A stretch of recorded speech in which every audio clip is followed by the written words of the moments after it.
구약성경 신명기서 6장 16절로 19절까지 우리 짧은 말씀이기 때문에 한 목소리로 읽겠습니다. 시작.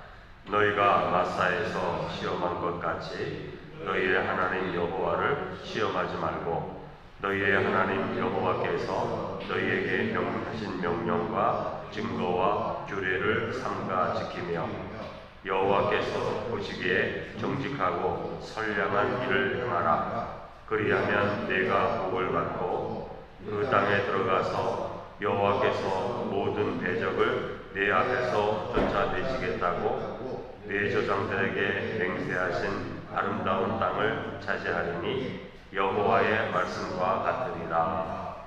아멘. 자, 오늘 본문의 말씀은 하나님을 대하는 태도. 신명기서에는 하나님의 말씀을 대하는 태도를 많이 말합니다. 반복해서 계속 말씀하고 있는데, 하나님을 믿는다고 하면서 말은 그렇게 하는데 태도가 잘못된 경우들이 너무 많기 때문에 그래요.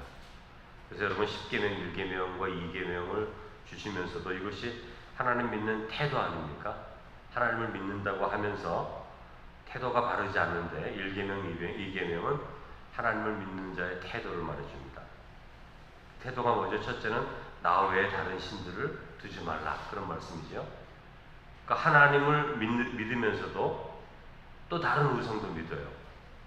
그건 다른 잘못된 태도라는 거죠. 그래서 하나님께서는 나 외에는 어떤 것도 다른 것도 믿어서는 안 된다.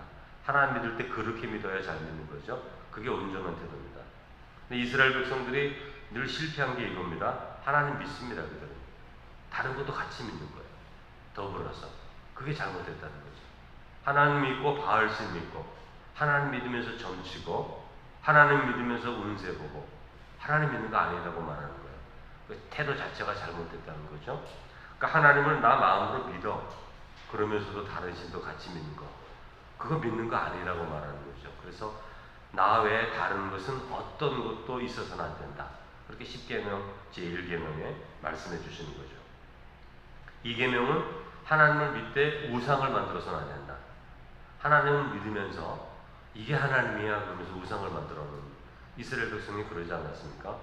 황소 만들어 놓고 이것이 우리를 애굽에서 구해내셔서 인도한 바로 그 하나님이다, 이렇게 말을 하지 않았어요. 그래서 황소를 섬기지 않았습니까? 광야에서. 그런 것도 하나님을 믿는 게 아니라는 거죠. 하나님을 형상화해서는 안 됩니다. 왜냐하면 하나님은 영이시기 때문에 형상이 없으시다고 말씀하시는 거죠. 여러분, 십자가는 형상이 아니에요. 십자가를 보면서 저게 예수님이다 이렇게 생각하는 건 아닙니다. 예수님이 십자가에 달려 돌아가시는 그 형태를 말하는 거지, 십자가 자체가 예수님이라고 우리는 보질 않아요. 그래서 그것은 형상은 아닙니다. 그러나 그럼에도 불구하고 십자가 자체를 과도하게 오용하는 분들이 있다면 그거는 잘못된 태도예요. 십자가를 늘 마음에 품고 있어야, 그 형상으로서 품고 있어야 마음이 편안하다든지 그런 것들은 우상이 될 수 있어요. 사실은 마음 자체는 항상 십자가를 가지고 다녀야 마음이 편하다든지 이런 마음들은 잘못된 거죠. 과도하게 십자가를 그렇게 오용해서는 안 됩니다. 우리는 어떤 형상으로 하나님의 임재를 생각하지 않아요. 십자가가 있기 때문에 하나님이 여기 계시고 그렇게 믿지 않습니다. 성령께서 오늘도 영으로 우리 가운데 계시기에 어떤 형상이 없어도 우리 하나님이 우리와 함께 계신다는 것을 믿는 것이지, 십자가 형상을 덕을 보기 때문에 하나님이 우리와 함께 계시다 그렇게 믿는 것은 아니죠. 십자가도 너무 과도하게 오용해서는 안 되는 것입니다. 16절에서 19절의 말씀을 보면 이제 모세가 이스라엘 세 세대들에게, 1세대들은 다 죽었지 않습니까? 광야에서. 세 세대들이 이제 약속의 땅에 들어가기에 앞서서 율법의 말씀을 주는 게 신명기 말씀인데, 다시 한번 반복해서 주시는 말씀인데, 여기서 이렇게 말합니다. 1세대들이 마사에서 하나님을 시험한 것처럼 너희는 절대로 하나님을 시험하지 말라, 이렇게 말합니다. 이런 마사가 어디죠? 마사는 이스라엘 백성들이 이제 르바임에 장막을 칩니다. 근데 르바임에 도착했을 때 마실 물이 없어요. 물이 없으니까 이제 하나님께 불평하기 시작합니다. 애굽에서 인도하여 우리를 죽이려고 한다, 이런 불평도 하고, 출애굽기 17장이 이제 우리 신명기 6장과 연결되는 말씀인데, 출애굽기 17장 7절을 보면 마사의 일을 이렇게 기록합니다. 그들이 여호와를 시험하여 이르기를 여호와께서 우리 중에 계신가 안 계신가 하였습니다. 씀이더라. 여기 출애굽기 17장 7절에 이렇게 말하는 거예요. 그러니까 물이 없어서 고통을 당하자 그들이 불평하면서 이렇게 말하는 거예요. 여호와께서 우리 중에 계신가 안 계신가? 계신가 안 계신가? 여러분, 이러한 태도가 하나님을 시험하는 태도라고 모세가 지금 말하는 거예요. 그러니까 여러분, 출애굽기 16장에서는 만나를 먹습니다. 이스라엘 백성들이 기적적으로 만나를 먹어요. 그리고 17절에 와서는 물이 없습니다. 출애굽기 17장에서는 물이 없어요. 16장에서는 만나를 먹었고, 그렇다면 만나를 주신 하나님이 물도 주실 것이라는 것을 믿고 모세에게 정중하게 구한다든지 아니면 하나님께 기도하든지 이렇게 하면 되지 않습니까? 아니, 만나를 먹었는데 17장에 와서 물이 없으면 물도 주시겠지, 이렇게 생각하는 게 정상이잖아요, 우리 신앙생활에 있어서. 그런데 이스라엘 백성들은 그렇게 생각을 하지를 못합니다. 하나님이 계신가 안 계신가 이렇게 생각했다는 거죠. 이게 무슨 뜻입니까? 하나님이 계시다면 능력을 행하십시오. 하나님의 능력이 없다면 하나님이 아닙니다. 뭐 이런 식으로 생각하는 거예요. 이러한 태도는 사드락 메삭 아벤느고가 느부갓네살 앞에서 그렇게 하지 않으실지라도 내가 하나님을 믿습니다, 이런 신앙 고백과는 완전히 다른 것이죠. 그러니까 하나님을 시험하는 겁니다. 여러분, 하나님은 찬양받으실 분이에요. 어떤 환경 가운데서도 어떤 순간에도 하나님의 영광을 받으실 분입니다. 우리의 삶의 어떤 순간이 고통스럽다 할지라도 하나님을 시험하듯이 말하면 안 되는 거죠. 그게 죄악입니다. 하나님은 왜 르바임에서 물이 부족하게 하여서 성도들을 고통스럽게 하셨습니까? 왜 우리의 삶 가운데도 하나님을 잘 믿는데 삶의 순간순간 우리에게 고통이 있습니까?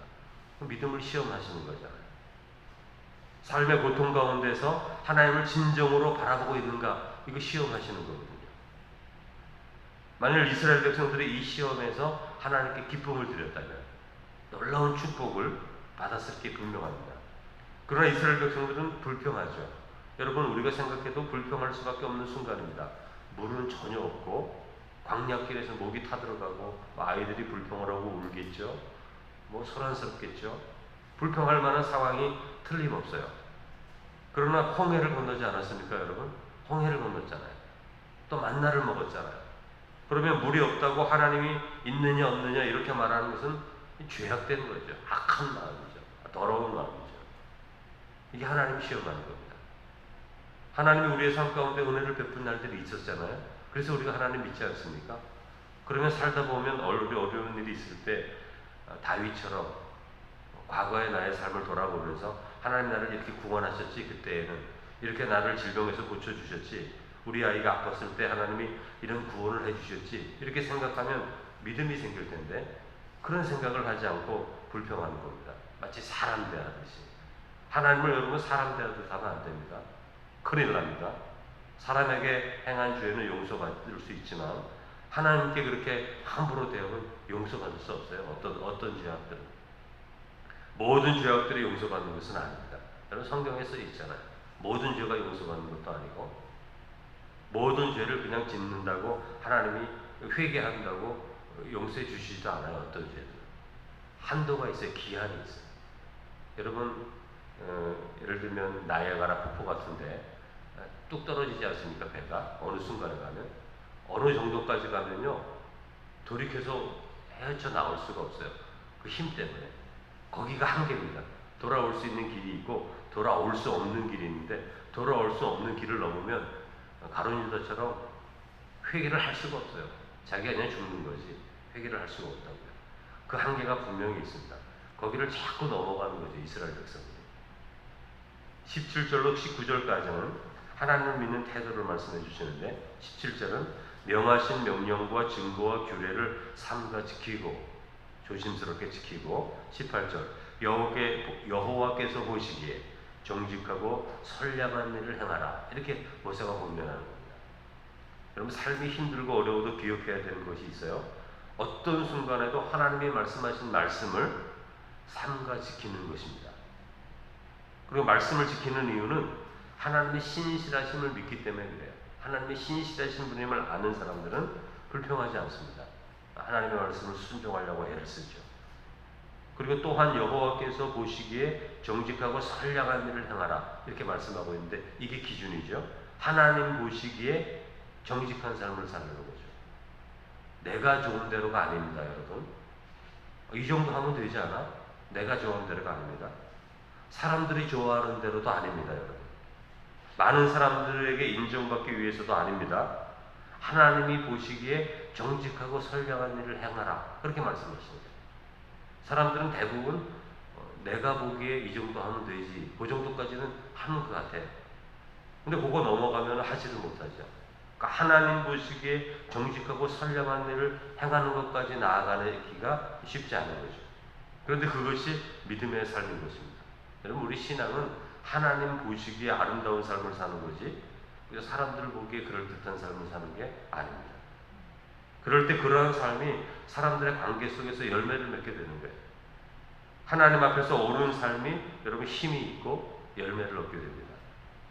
왜냐하면 우리의 삶 전체를 통해서 하나님의 뜻이 이루어지도록 하나님이 이끌어 가시기 때문에 그래요.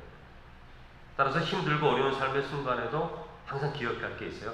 하나님 보시기에 바른 삶을 내가 살 것이다. 이렇게 삶을 살아야 돼요. 그래야 부끄러움을 당하지 않습니다. 성도들이 왜 시험에 듭니까? 지금 당장 감정이 상하고 자존심이 상하고 막 그러니까 하나님 보시기에 합당한 삶을 선택을 하지 못해요. 왜 내 마음에 지금 분이 나고 화가 나고 자존심이 막 상하는데 하나님 생각할 틈이 어디 있습니까? 이스라엘 백성들처럼 지금 물이 없고 목이 막 답답하고 애들이 막 울고 막 그러는데 하나님이 생각할 틈이 없는 거예요. 그냥 불평이 입에서 나오는 거죠. 그러므로 열매를 맺지 못합니다. 여러분, 열매를 맺으려면 성령의 9가지 열매 중에 오래 참고 인내가 있잖아요. 인내. 또 고린도전서 13장 사랑은 언제나 오래 참고 참아야 되는 거거든요. 시간을 언제나 이렇게 두어야 내 마음 가운데 하나님에 대한 믿음과 신실함을 바라볼 수 있는 눈이 있는데 힘들다고 급하다고 마음이 상했다고 함부로 말하고 급하게 말하고 기다리지 않고 말하고 다 실수투성이 죄악이 우리 마음에 막 그냥 나옵니다. 여러분, 그럴 때가 우리의 삶 가운데 여러분 있지 않아요? 그러므로 한 박자 쉬어야 되는 거예요. 하나 성도들은 한 박자 쉬고 두 박자 쉬고 세 박자 쉬고 그 다음에 무슨 말을 해도 말을 해 실수가 없이 그냥 나오면 대부분 실수하는 말들인 것을 우리가 우리의 삶을 통해서 경험하지 않습니까? 여러분, 19절에는 이처럼 하나님의 말씀을 대할 때 너희들이 복을 받고 아름다운 땅을 차지하게 될 것이다. 이렇게 말씀하시잖아요. 여러분, 믿음으로 살아가는 삶에는 보상이 있습니다. 상급이 있다는 거죠.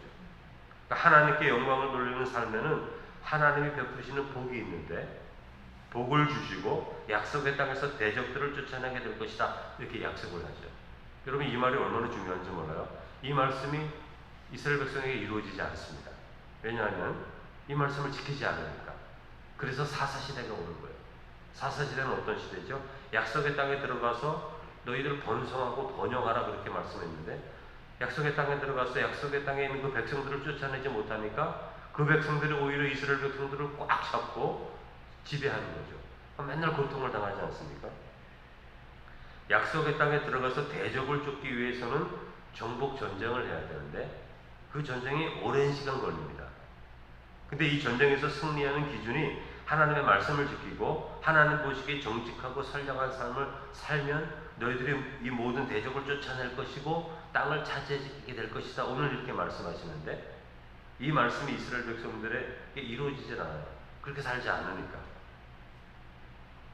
여러분, 하나님의 백성들이 강하여지는 삶은 우리의 삶이 이 땅을 살아가면서 강건하여지는 것은 어떤 때죠? 하나님을 온전히 믿을 때입니다. 하나님의 말씀을 지킬 때고 하나님 보시기에 아름다운 삶을 살아갈 때 성도는 힘이 있어지는 거예요. 성령께서 우리에게 힘을 주시는 거예요. 우리가 육신적인 힘이 아닙니다, 여러분. 육신적인 힘은요, 더 강한 사람이 나오면 그냥 꺾이는 거예요. 아무리 여러분 강하다 그래도 뭐 아주 악한 사람이 나와서 막 그러면 꺾이는 거예요. 조폭 같은 사람이 나오면 다 기가 죽겠죠. 뭐 무기를 가지고 나오면 다 그냥 꼬리를 내리겠죠. 그건 강한 게 아니거든요, 여러분. 그러나 하나님 앞에서 정직한 삶을 살아가는 사람은 다윗이 골리앗 앞에 설 때 두려움이 없거든요. 그런 마음이 생기는 건데, 그것은 영적으로 하나님께서 진리의 말씀을 순종할 때 주는 강함입니다. 그런 강함일 때 약속의 땅을 차지할 수 있는 것이지, 인간적인 성격이 강하다, 그런 거는 여러분 다 사라지게 됩니다. 어떤 순간에 하나님이 우리에게 주신 어떤 강함을 주십니까? 하나님을 온전히 믿을 때, 하나님 보시기에 정직과 선량한 삶을 살아갈 때 진정한 강함을 주시고, 그 강함이 대적을 물리치고 약속의 땅을 차지할 수 있는 은혜를 주시는데, 여러분의 삶 가운데도 이렇게 순종함을 통해서 성도의 강함, 성도의 권세를 회복하는 성도가 되시기를 주님의 이름으로 축원합니다. 그것은 하나님 아버지, 언제나 하나님께서는 우리에게 복을 주시고 가장 귀하고 아름다운 것들을 주시는데, 저희들이 늘 하나님 앞에 불평하며 하나님의 자녀의 권세를 얻지 못하고 하나님 믿지 않는 자처럼 불평하고 하나님 앞에 죄를 범할 때가 너무 많이 있습니다. 이스라엘 백성들도 광야에서 홍해를 건너고, 그리고 만나를 먹었음에도 불구하고 물이 없을 때 하나님을 믿고 의지하고 하나님을 순종하는 것이 아니라 불평하고 오히려 하나님을 시험할 때 하나님의 풍성한 은혜를 얻지 못한 백성이 되었습니다. 이 땅을 살아가는 동안 여러 가지 삶의 힘든 일도 우리에게 닥쳐오겠지만, 그 순간을 당했을 때 불평하고 염려하고 근심하는 것이 아니라 이제까지 우리의 삶 가운데 동행하셨던 그 하나님, 예수 그리스도를 우리를 구원하기 위해 보내주시고 십자가에 주신 그 하나님, 그 의로우신 하나님, 신실하신 하나님 믿음으로 바라보면서 오늘 우리에게 필요한 것을 아시는 그 하나님께서 또는 우리에게 가장 귀하고 아름다운 때 주실 것이라는 것을 믿고 우리의 삶의 순간순간 믿음의 순종을 통하여 걸어갈 수 있는 하나님 자녀 되어서 우리의 삶을 지키시고 보호하시는 신실하시는 우리의 삶을 통해서 경험할 수 있는 하나님의 온전한 자녀 될 수 있도록 은혜를 더하여 주시옵소서. 우리의 삶 가운데 여전히 남겨져 있는 삶의 어려움들이 있습니다. 그럼에도 불구하고 신실하신 하나님을 믿고 한 걸음 한 걸음 믿음으로 고백하며 나아가는 저희가 되게 해 주옵소서. 예수님의 이름으로 기도드립니다. 아멘.